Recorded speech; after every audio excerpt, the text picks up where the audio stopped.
റേഷ്യോയിലെ ഒരു ക്വസ്റ്റ്യൻ ആയിട്ടാണ് വന്നിട്ടുള്ളത്. എല്ലാവരും നോക്കാം, നമുക്ക് എന്താണ് ക്വസ്റ്റ്യൻ നോക്കാം. അപ്പൊ ക്വസ്റ്റ്യനിൽ എന്താണ് പറയുന്നത്? The ratio of two numbers 2:3. അപ്പൊ രണ്ട് നമ്പേഴ്സ് ഉണ്ട്, അതിന്റെ റേഷ്യോ എന്ന് പറയുന്നത് എന്താണ്? 2:3 ആണ്. 2:3 ആണ്. അങ്ങനെ അതുപോലെ തന്നെ അവിടെ ഒരു ക്ലൂ ഉണ്ട്. HCF അറിയാം. HCF എത്രയാണ്? 7 ആണ്. HCF means highest common factor. Highest common factor ഏറ്റവും വലിയ ഫാക്ടറാണ്. അതിന് വലിയ ഫാക്ടേഴ്സ് ഇനി ഇല്ല എന്നുള്ളതാണ്. അപ്പോ ഏതൊക്കെയാണ് ആ നമ്പേഴ്സ് എന്ന് കിട്ടാൻ എന്താണ് ചെയ്യേണ്ടേ? Very simple. ഈ 2:3 എന്നുള്ളതിന്റെ 2 ആയിട്ട് 7 കൊണ്ട് മൾട്ടിപ്ലൈ ചെയ്യാം. 2 into 7 ചെയ്യുക.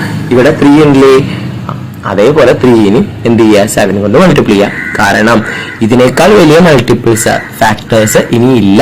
ഇതാണ് ഹൈയസ്റ്റ് കോമൺ ഫാക്ടർ രണ്ടിലുള്ളത്. സോ രണ്ടും മൾട്ടിപ്ലൈ ചെയ്താൽ നമുക്ക് എന്ത് കിട്ടും? 14:21 എന്ന് കിട്ടും. ദാറ്റ് മീൻസ് ആ നമ്പേഴ്സ് എന്ന് പറയുന്നത് ഏതൊക്കെയായിരിക്കും? 14ഉം 21ഉം ആയിരിക്കും. കേട്ടോ, ഇത്രയേ ഉള്ളൂ. വളരെ സിമ്പിൾ അല്ലേ? ഹയസ്റ്റ് കോമൺ ഫാക്ടർ എന്ന് കണ്ടു കഴിഞ്ഞാൽ മറക്കണ്ട, റേഷ്യോ എന്താണോ ആ റേഷ്യോ ആയിട്ട് മൾട്ടിപ്ലൈ ചെയ്ത് വെച്ചാൽ നമുക്ക് ഏതൊക്കെയാണ് ആ നമ്പേഴ്സ് എന്നുള്ളത് മനസ്സിലാവും. അടുത്തൊരു വീഡിയോ ആയിട്ട് കാണാം. അതുവരേക്കും ബൈ.